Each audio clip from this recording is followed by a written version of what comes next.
This news program is proudly brought to you by Paradise Foods, celebrating 90 years in PNG.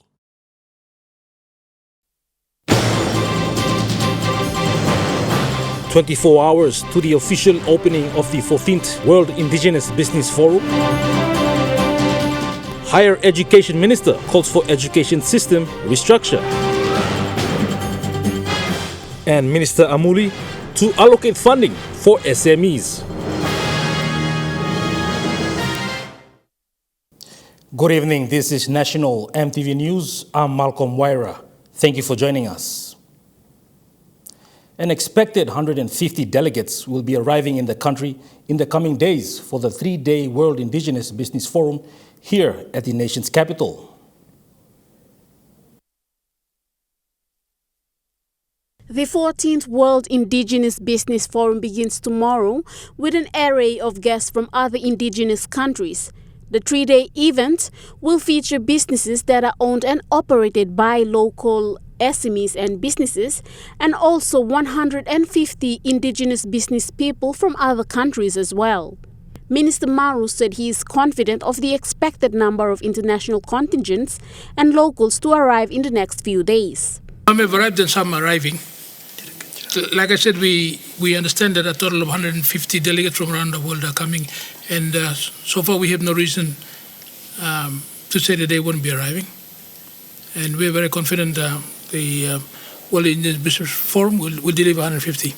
YWBF Secretariat Representative Mackenzie Otway said more delegates will be arriving in the country in the coming days. Actually, I think touchdown in Port Moresby, I want to say probably about 10 minutes ago.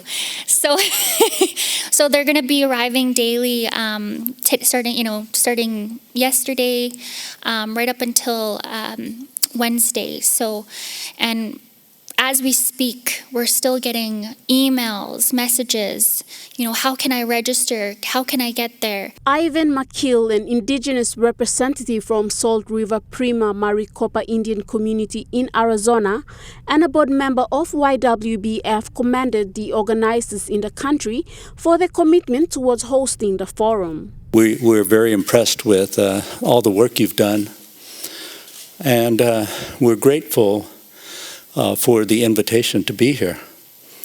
I think one of the things that WIBF, as I'm sure that Mackenzie has already told you, is that we work hard to help indigenous business owners and to help create opportunities for growth. APEC House Manager of Affairs, David Johnson, thanked the Minister and Governor for NCD for the opportunity to host the YWBF. All the indigenous participants coming from around Papua New Guinea to share all their culture, their trades, is fantastic to see.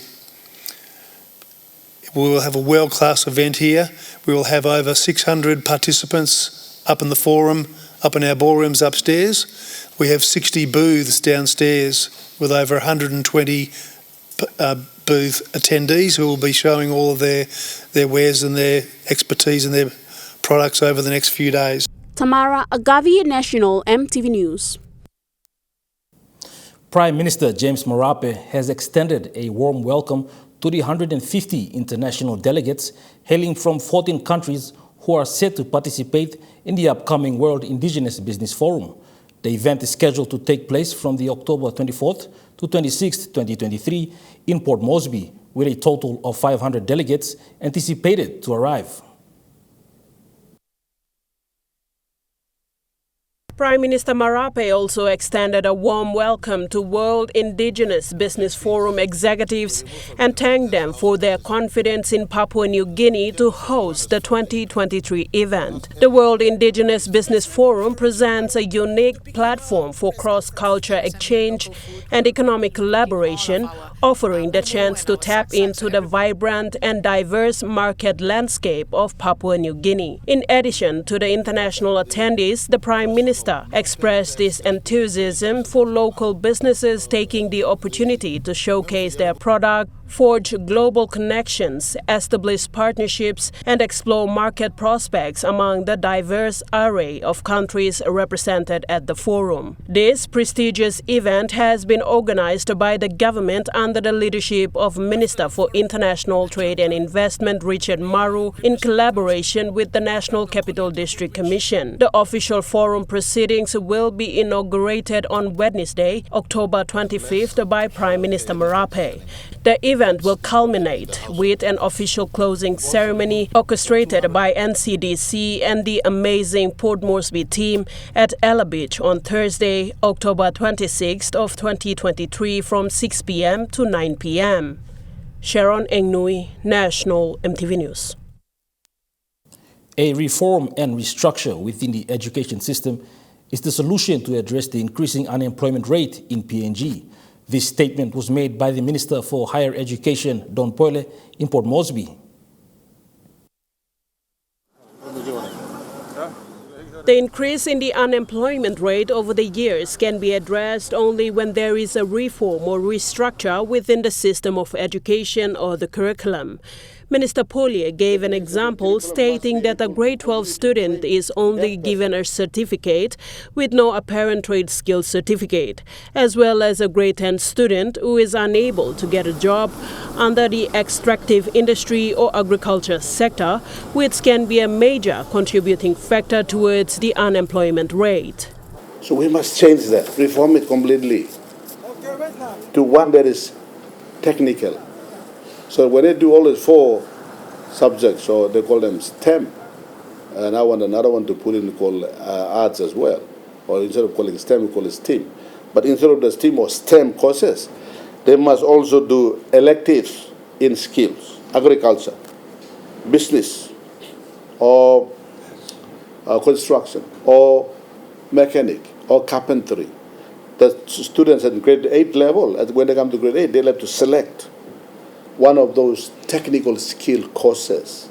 So they will do together with their STEAM or STEM plus the technical skill. So when they come out of grade 12, they'll be given 2 papers. One is the grade 12 certificate. The other one is a diploma in technical skills. The minister then made a call for restructure. Even those students who have been doing sport this year, okay, they are applying to the same spaces together with the grade 12 pass outs this year also. So those kids who have been doing sports last year and the previous years, and they will have improved their marks, but they are also in the competition with the existing grade 12, the current, competing for the same few spaces. So really you don't find a solution there. The solution lies in us restructuring our whole education system and skilling our people and creating that opportunity, linked with the industry. And the universities will have to improve the quality of programs, etc. You'll find it will take us in that path to seeing Papua New Guineans being employed. Minister Poile reiterated that students attending FO does not solve any issues. However, they are vying for the same space in the tertiary institutions. Thus, a reform or restructure within the system is the only solution to decreasing the unemployment rate in the country. Sharon Engnui, National Emtv News. Minister for Higher Education and Sports Don Poile announced the plans of building a new curriculum that fits well with the current setting of the workplace. Poile made this statement at a news conference in Port Moresby yesterday. Skills continue to change in the workplace over time, which is a great challenge to the new graduates. According to the Minister for Higher Education, a curriculum needs to be adjusted to fit the current skills demanded at the workplace. So we will be very focusing consistently on the skilling of the Papua New Guinean for a lifetime. So that is the curriculum that I'm developing. The curriculum will incorporate into it this lifelong training program, upgrading of skills of the Papua New Guinean. So that's one of the most important components I am addressing in this phase 1 and phase 2 as part of this exercise. Minister Polya revealed that he has bid to build a curriculum that also reflects climate change ability, the impacts of climate change, with the aim to train people to be climate resilient.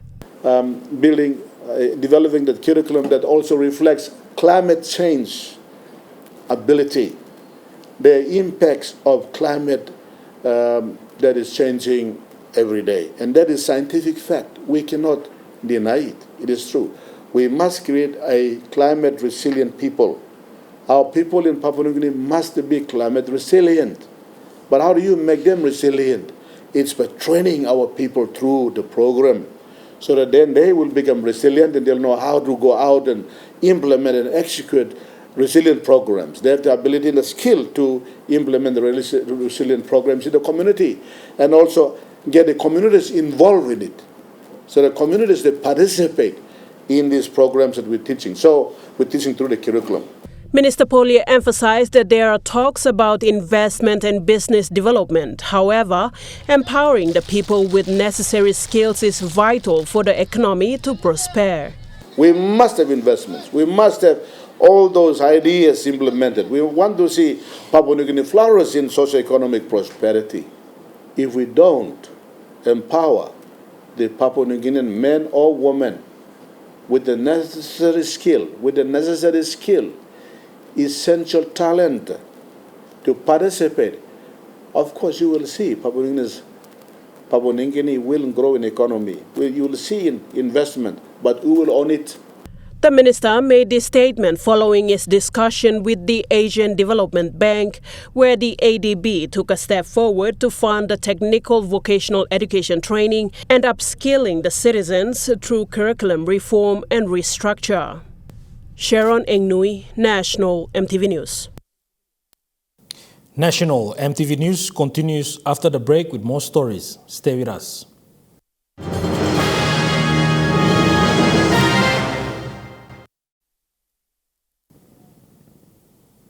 You're watching National Emtv News. Minister for Commerce and Industry, Henry Amuli, announced the funding that will be allocated to selected commercial banks to support small and medium enterprises in the country. This announcement was made during the SME Awards Night in Port Moresby recently. The Marape Rosso government has been supporting the SME sector for nearly 3 years. Minister for Commerce and Trade, Henry Amuli, during the SME Award Night, acknowledged the government's never-ending commitment to supporting SMEs across the country. He is a true champion of the SME sector. No other government has been more intent in their drive to delivering for the SME sector than the Marape Rosso government. This evening is a testament of the Marape Rosso government's unwavering commitment to supporting the SME sector. This is evident through the 10 years government commitment of allocating 200 million kina annually SME agriculture funding through the Department of Commerce and Industry. We are in the third year this year. The minister revealed that over the last 3 years, the government usually made available funding of 200 million kina annually to the BSP Bank and NDB Bank to support SMEs, and announced that commencing next year, Mama Bank or Women's Microbank will be on board to receive a funding of 30 million kina to support women in SME. From the 200 million which BSP received 100 million annually, NDB received 80 million annually. With the new NEC decision, by next year, 2024, BSP will be receiving 70 million from 100 million. NDB will be receiving 70 million from 80 million. And with the new NEC decision, Mama Bank will be receiving 30 million. The minister highlighted that these funds will serve as a lifeline for SMEs in enabling them to access resources, guidance and opportunities necessary for their growth that will fulfill the government's mission and aim at fostering the economic development amongst others. Sharon Engnui, National Emtv News. APEC House came alive this morning with local SMEs and other indigenous businesses from abroad setting up their booths for the World Indigenous Business Forum that will be officially opened tomorrow. With 10 months of planning coming to fruition with the grand opening of the World Indigenous Business Forum tomorrow, Minister Maru had this to say to the delegates and the people who will be participating in the forum. Our government, I want to inform our nation that Papua New Guinea is game ready, and the World Indigenous Business Forum, the 14th World Indigenous Business Forum, being hosted by the government of Papua New Guinea and NCDC, will kick off tomorrow at 5 o'clock with the opening ceremony at the St. John Guy Stadium. The Sir Hubert Murray Stadium. Fazila Bazari, director of Amazing Port Moresby, gave the theme of the opening ceremony for tomorrow and also encouraged other SME participants to register their businesses for the 3-day event. The theme of the opening ceremony is the rhythm and dance of our 1,000 tribe, where our 150 foreign delegates will actually get a taste of Papua New Guinea. And then we have a beach carnival at the Ella Beach, where it's going to be a whole carnival, 60 SMEs coming from all of Papua New Guinea. You know, we only buy honey from the supermarket, but the real honey grower is going to be flown down and come to attend this. The vanilla growers, the coffee growers, the spice growers, the dried flowers from Simbu people, they're all going to come and they're all going to take booth at the Ella Beach, and we're going to have like a real carnival ambiance and festival for all of our delegates. And so if you haven't registered, you better start registering now. You have 3 days. Ivan McKill with the WIBF Secretariat also said this is an opportunity for indigenous people from all over the world to engage and create business opportunities. He also said that people are the most important force behind setting up businesses. Critical parts of a sustainable economy is the entrepreneurs, the small business people. We maintain, and the organization maintains, that the greatest resource that we all have is our people. And no matter what the business or the business opportunity, it's the people that create the successes. Tamara Agavi, National Emtv News. With less than 48 hours till the opening of the much-awaited World Indigenous Business Forum at the APEC House in Port Moresby, it will feature a record number of local and overseas small, medium enterprises and businesses who will participate in this forum.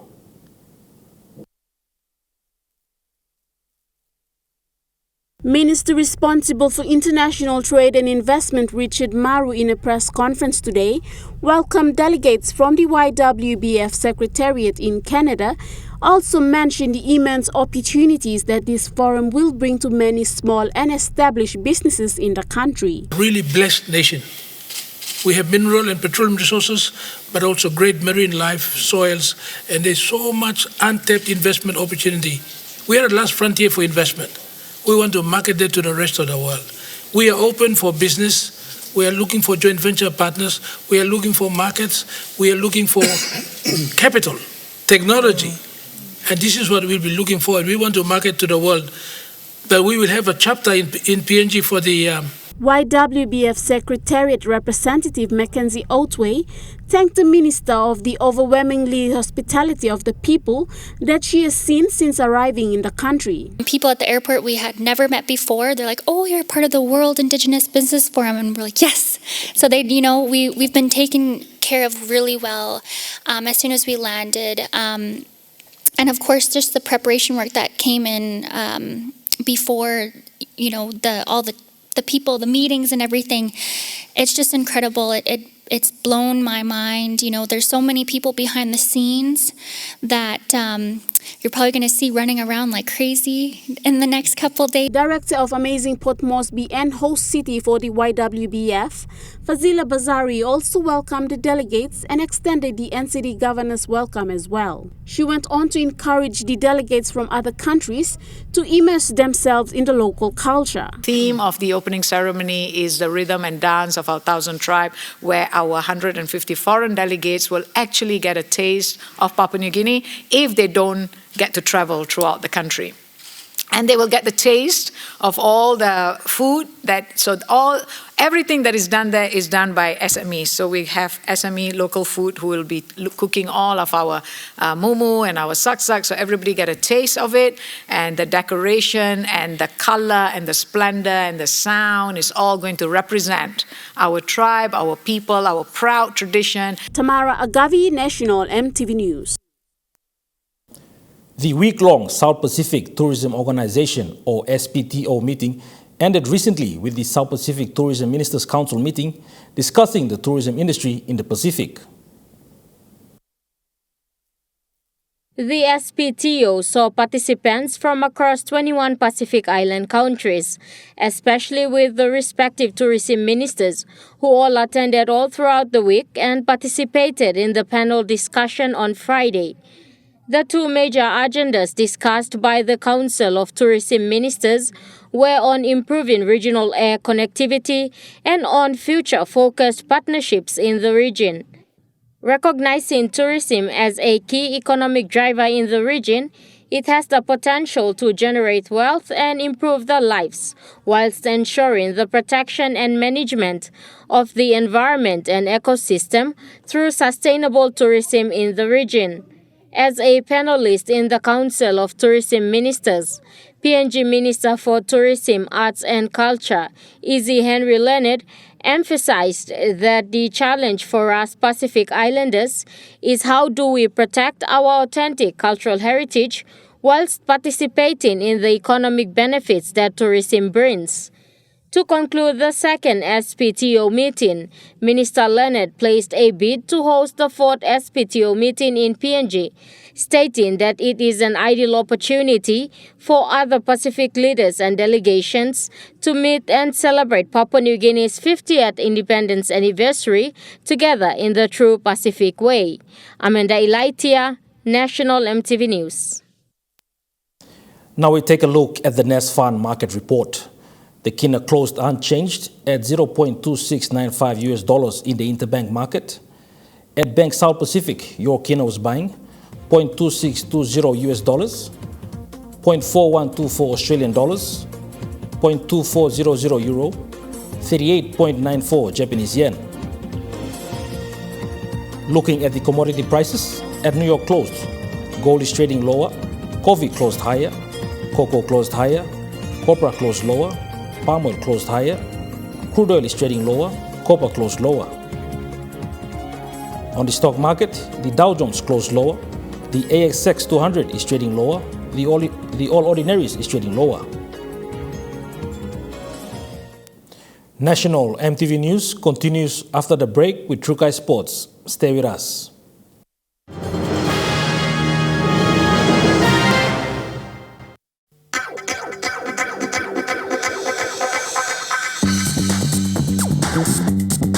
Trukai Sports.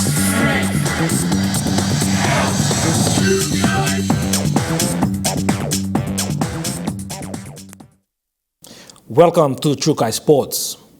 Despite having their captain, LC Albert, ruled out on game day, the PNG Orchids came out victorious over the Cook Island Moanas in a solid 28-20 points victory in yesterday's NRL Pacific Championships match. With the weight as host team, the Orchids pulled through, surviving the match against Cook Island Moanas. The Moanas showed fighting spirit after trailing at 10 points to Orchids at 28 with only 25 minutes to play to bring the team to somewhat level the playing field against the Orchids. Despite having their captain LC Albert ruled out on game day, the Orchids rose to the occasion, putting their best foot forward, with co-captain Belinda Guasamon, who showed Exceptional performance with a try, 4 tackle breaks and 59 post-contact meters, earning herself the player of the match. Other matches, note Fiji Bati beat Cook Island I2 in the men's division. PNG now waits in anticipation for this weekend's game as the PNG Kumuls gear up to take on the Fiji Bati. Natasha Voy, Chukai Sports. And in netball, the PNG Peppers beat host Singapore on home ground in the Mixers Nations Cup 2023. They beat them by 52 to 50 points, led by captain Japar Tulapi. In another match, the Peppers faced Canada this evening. That ends Chukai Sports. The Money Plus weather report is next. Stay with us. Chukai Sports.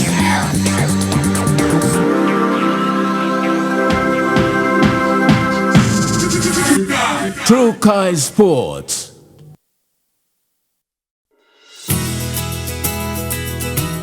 This weather update is proudly brought to you by Money Plus, with you always.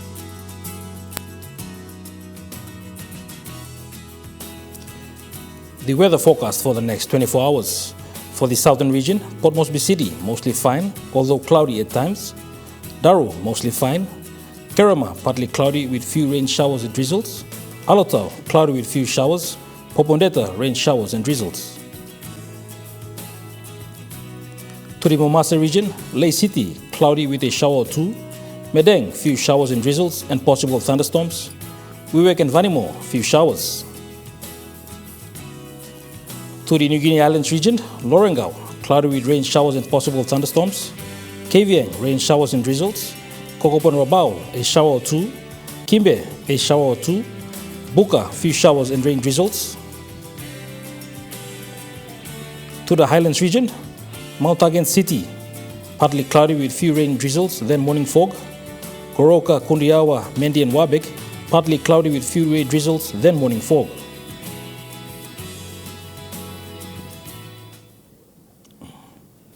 The weather update was proudly brought to you by Money Plus, with you always.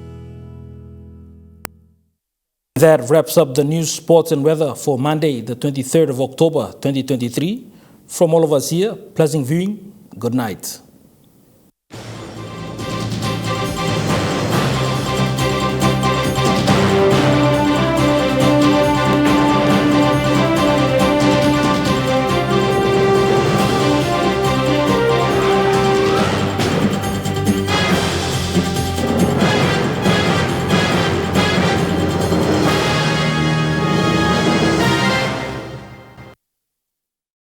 This news program was proudly brought to you by Paradise Foods, celebrating 90 years in PNG.